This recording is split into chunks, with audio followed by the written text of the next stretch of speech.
Global warming से दुनिया गर्म हो रही है। पूरी दुनिया के साइंटिस्ट बढ़ती गर्मी में अपना पसीना बहाकर इसका हल ढूंढने में लगे हैं और इसमें शामिल हो सकता है ऊनी मैमथ, मतलब कि ऊनी विशालकाय हाथी।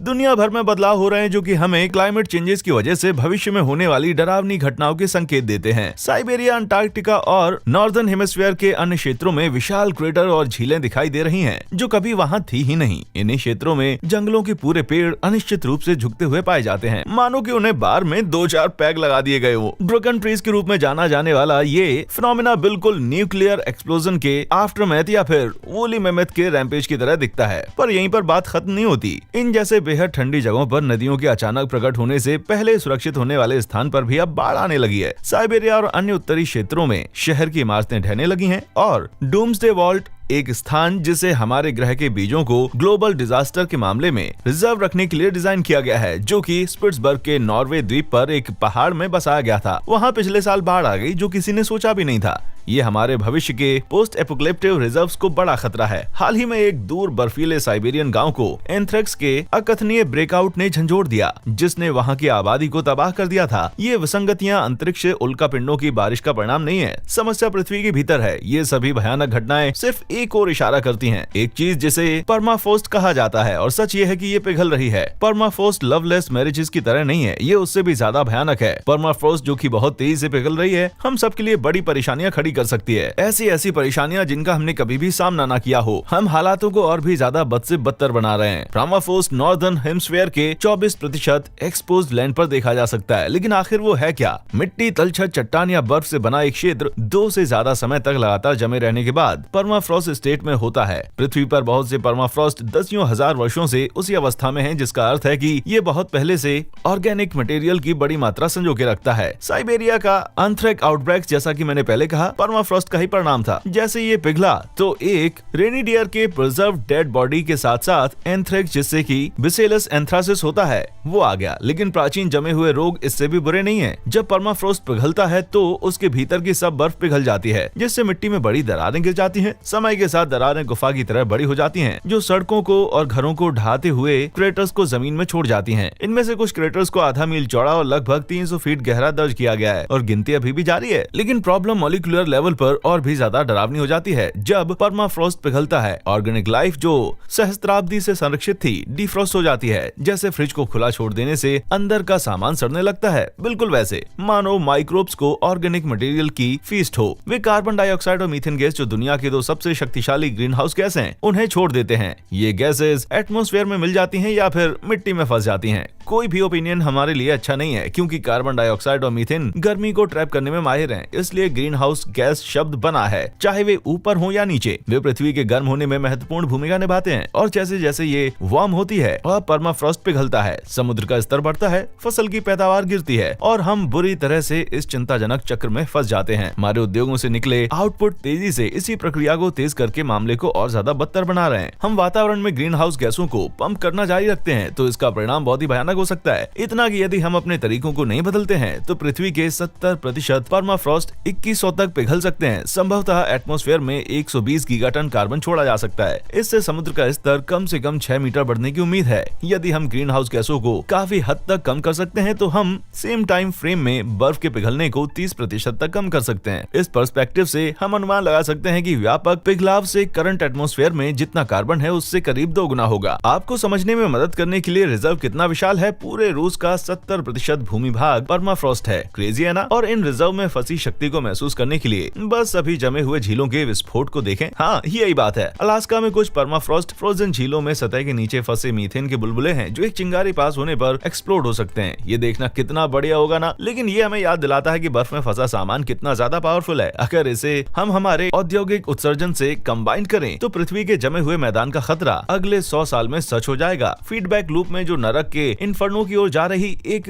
स्पाइरल सीढ़ी की तरह महसूस होता है। 2017 में NHTSA द्वारा किए गए एक व्यापक अध्ययन में किए गए कैलकुलेशन के अनुसार जो परमाफ्रोस्ट पिघलाने में योगदान देता है, जो खुद 2100 तक 7 डिग्री फ़ारेनहाइट तक तापमान बढ़ाने का परिणाम है। जैसा कि आप पराग खन्ना के प्रसिद्ध अलार्मिंग हीट मैप फॉरेस्ट देख सकते हैं। इस न्यूक्लियर तक तापमान बढ़ने से क्षेत्रों को पीले रंग में छोड़ दिया जा सकता है, जिसमें साउदर्न यूएसए का अधिकांश भाग शामिल है, जो एक निर्जन रेगिस्तान है, जबकि भूरे और लाल के क्षेत्रों में कोस्टल और नदी के किनारे के शहर लंदन, इंग्लैंड शामिल हैं, जो समुद्र के बढ़ते स्तर से तबाह हो जाएंगे। NCEAS द्वारा 2009 के एक स्टडी के अनुसार अगर 10% भी परमाफ्रॉस्ट पिघल गए तो 21वीं सदी के अंत तक ग्लोबल टेम्परेचर 1.25 डिग्री फ़ारेनहाइट से बढ़ सकता है। लेकिन सच्चाई ये है कि हम 70% से ज्यादा की गति से बढ़ रहे हैं, जो अपेक्षा से कुछ ज्यादा भीषण है। ठीक है, तो हम जानते हैं कि समस्या है, लेकिन हम क्या कर सकते हैं? खैर, शुरुआत के लिए हम फॉसिल फ्यूल्स पर कटौती कर सकते हैं, लेकिन लोग ऐसा काफी समय से कर रहे हैं और ऐसा करने में लंबा समय लग रहा है। प्लस वे लोग जो इसके लिए तैयार नहीं है, उन पर ये लागू करना बहुत ही मुश्किल है। इसलिए हमें अन्य ऑप्शंस पर भी गौर करने की आवश्यकता है, और यही कारण है कि जिससे ये और ज्यादा क्रेजी हो जाता है। आप देख सकते हैं कि परमाफ्रॉस्ट पेड़ों और झाड़ीदार पेड़ों की मोटी छतों वाले क्षेत्रों में बहुत तेजी से पिघल रहा है। वनस्पति प्रभावी ढंग से गर्मी को ट्रैप करती है, जिसको मिट्टी में पास कर ये जमीन का तापमान बढ़ाते हैं। मिट्टी में से बर्फ पिघल जाती है, जिससे गैप हो जाता है। जैसे मैंने पहले कहा था कि ड्रंगन ट्रीज का यही कारण है, उनकी जड़ें भूमिगत पकड़ के बिना ढीली हो जाती हैं, अन्यथा वे सीधे खड़े होना नहीं भूलते। साइबेरिया, अलास्का के क्षेत्रों में और अन्य जमे हुए क्षेत्रों में भूमि के विशाल खंड है, जिस पर काले स्प्रूस जैसे पेड़ों का वर्चस्व है, जो स्पेशली गर्मी को ट्रैप करने में इफेक्टिव है।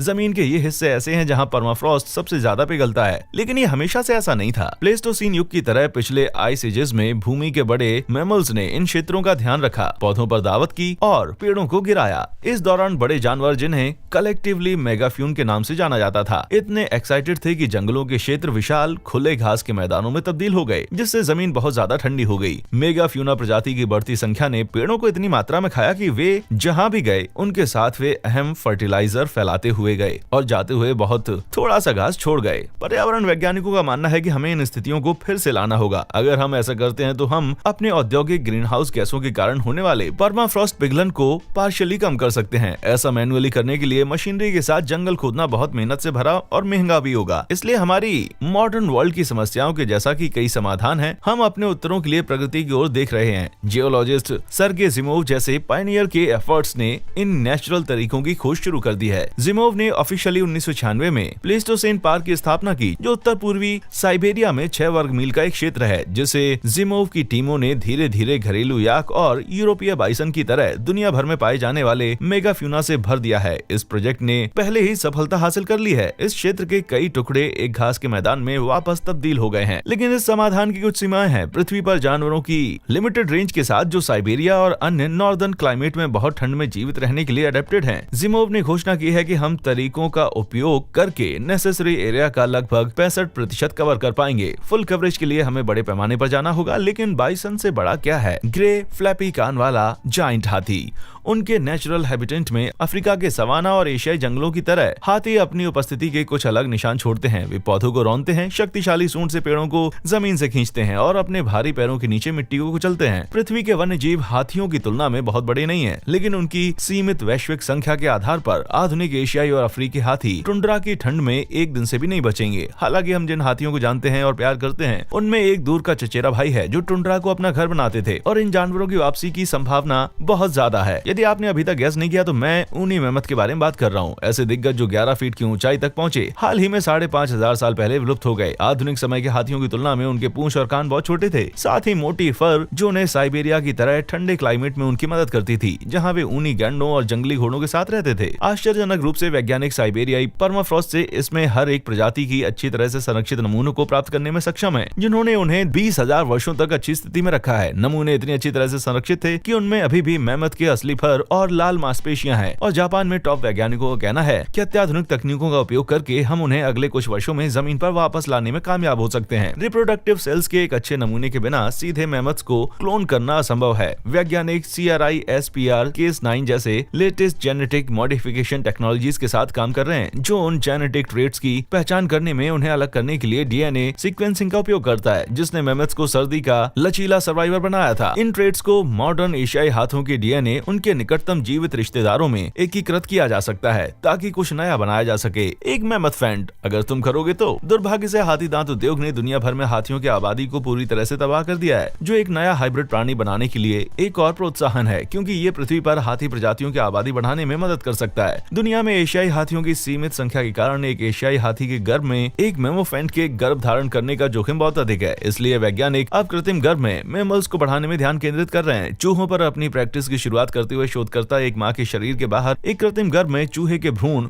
VX वीटो को विकसित करने का प्रयास कर रहे हैं। उन्हें इसमें कुछ सफलता मिली। ये काफी मुश्किल साबित हो रहा है, जो मेमथ को वापस लाने की प्रक्रिया में देरी कर रहा है, लेकिन शोधकर्ता अभी भी आशावादी हैं। यदि सफल रहा तो हम मानव इतिहास में पहली बार एक विलुप्त प्रजाति के प्रजनन को देख सकते हैं। शोधकर्ताओं को प्रकृति का भगवान बनने में शामिल इकोलॉजिकल और एथिकल रिस्क के बारे में चिंतित लोगों से कुछ प्रतिक्रियाएं मिली हैं, लेकिन ये तर्क उन लोगों के द्वारा काउंटर किए गए हैं जो प्लीस्टोसीन पार्क के पीछे के आदमी सर्जे जिमोव के दृष्टिकोण को साझा करते हैं, जो सुझाव देते हैं रीजनरेटिव पोटेंशियल का इंतजार साइबेरियन टुंड्रा बर्बाद करने के लिए बहुत अच्छा है। क्या यह तथ्य है कि मनुष्य सीधे तौर पर परमाफ्रोस्ट के पिघलन को तेज करने के लिए जिम्मेदार है, हमें डैमेज को कम करने के लिए जिम्मेदारी देते हैं? अगर उसी युग से ऊनी मेमथ और अन्य फ्यूना समय रहते वापसी करने में सक्षम रहे तो परिणाम चौंका देने वाले हो सकते हैं। सर्गे जिमोव का अनुमान है कि साइबेरियाई टुंड्रा में हाथी की प्रजातियों के पुनः उत्पादन से 95% यूजेबल लैंड को घास के मैदान में वापस बदला जा सकता है। इस पैमाने पर परमाफ्रोस्ट का पिघलना कम होना उन हानिकारक ग्रीन हाउस गैसों के उत्पादन को कम करने में बेहद फायदेमंद होगा और ये सुनिश्चित करेगा कि पर्यावरणीय खतरों से मानव जीवन को खतरा कम से कम रहे। 12,000 साल पहले जब क्षेत्र एक ही था, तब रूस की निर्जन उत्तरी सीमाओं और यूरोप को पूर्व पथ पर लाने के लिए क्लोसल बायोमी मेमथ को स्टेपी बुलाते थे, अविश्वसनीय प्राणियों से भरे जिन्होंने सुविधाजनक प्यारे लॉन मोवर के रूप में सेवा की, जो दुनिया को सचमुच बचा सकते थे या कम से कम इनके विनाश में देरी तो कर ही सकते थे। प्रोजेक्ट डॉडराउन पॉल हॉकिन के नेतृत्व में क्लाइमेट चेंजेस के इफेक्ट्स को नियंत्रित करने के लिए एक व्यापक प्रोजेक्ट है, जिसमें उसने साइबेरिया में मेमथ स्टेपी के रिपॉपुलेशन को सूचीबद्ध किया, जो क्लाइमेट चेंजेस के इफेक्ट्स को कम करने के लिए हमारे लिए उपलब्ध टॉप 100 ऑप्शंस में से एक है। पूर्व स्टेपी राजा वूली मेमथ की तुलना में इस काम के लिए कौन बेहतर है? ये कल्पना जो वास्तव में सफल हो सकती है, हर गुजरते साल के साथ इस पर मुहर लगाती है और अब कुछ ऐसा है जो अगली जुरासिक पार्क फिल्म के एक दृश्य की तरह लगता है, जो कि वास्तव में हो भी सकता है। तो क्या लंबे समय से लुप्त हो रहे जानवरों को वापस लाने के बारे में आपने कभी सोचा है? क्या आपको रूस के बर्फीले टुंड्रा में एक मेमथ मिलने का आइडिया पसंद है? नीचे कमेंट सेक्शन में हमें जरूर बताएं। देखने के लिए शुक्रिया।